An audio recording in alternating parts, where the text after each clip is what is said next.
So our former President Ma said that we're moving backwards in terms of freedom, human rights, law, and economy. Yeah, I have to say, as a foreigner here, I don't see that at all.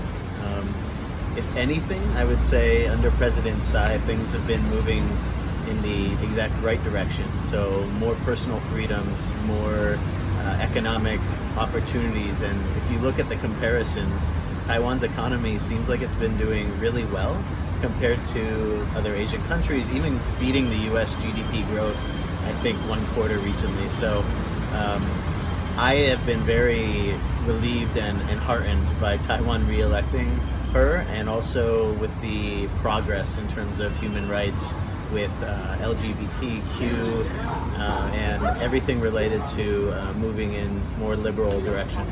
Mm-hmm. You've only been here for 3 years. Yep. What's the general impression after you got here?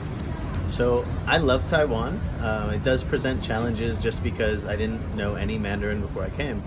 But I love living here. The people are very kind. They're very helpful. My office that I worked in was very energetic. Lots of people who wanted to learn and work hard.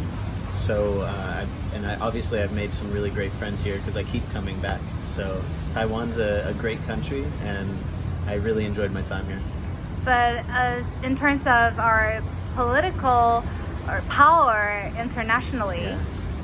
I think internationally, especially with the excellent COVID-19 response, Taiwan's been getting a huge bump in awareness, both as a country and as a place where science and facts matter, and things are, approached in a very responsible way by the politicians here, especially President Tsai and her administration.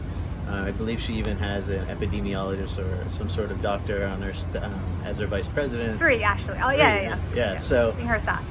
it's very impressive, and that's one of the reasons why I returned here, is because I saw and I knew that Taiwan would handle it in a responsible way, based on science and making sure people stay safe, but taking reasonable precautions. Mm-hmm. Even before the virus, though, I think things have been moving in a more liberal direction and allowing more freedoms for instance, gay rights and gay marriage, allowing more people to expand economically and have more opportunities. So I've been really impressed with things, and I'm really happy that I came here. Yeah, but you are aware of that we're under great pressure from China, right? Of course, yeah. So I've read a lot about how China tries to influence people both within Taiwan, through the press, and with the party that's out of power, and I was super relieved when President Tsai got reelected, because I think Taiwan has already shown that it can govern. They can govern themselves, and they can create a really great democracy here in Asia, even with this outside negative influence from China, and even with the KMT that wants closer relations with China. To me, it's a really positive thing that the DPP recognizes the danger of being too economically dependent on China, and the need to diversify, both with other countries, cooperating more with them, but also internally making things stronger and fighting fake news and stuff like that. Mm-hmm. You mentioned about rather than creating a huge fight against China, we're doing this smartly, you think?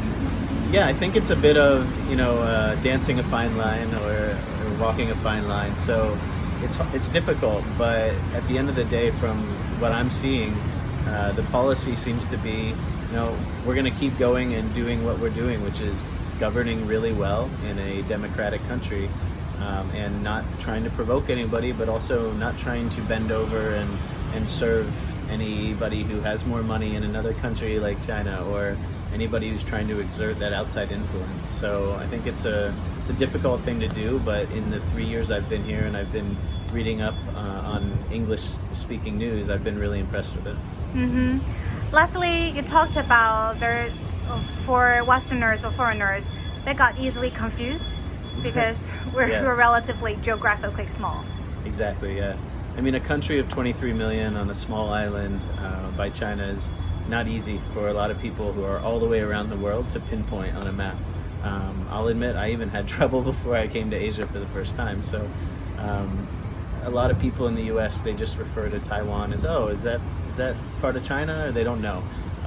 But I think as Taiwan has this positive news that really fits the mindset of a lot of Americans in cities and policy leaders, for instance, with gay rights, with things like fighting the virus with a very strong science-based approach, those get more and more awareness for the country and bring more and more foreigners like myself either here or have support from abroad.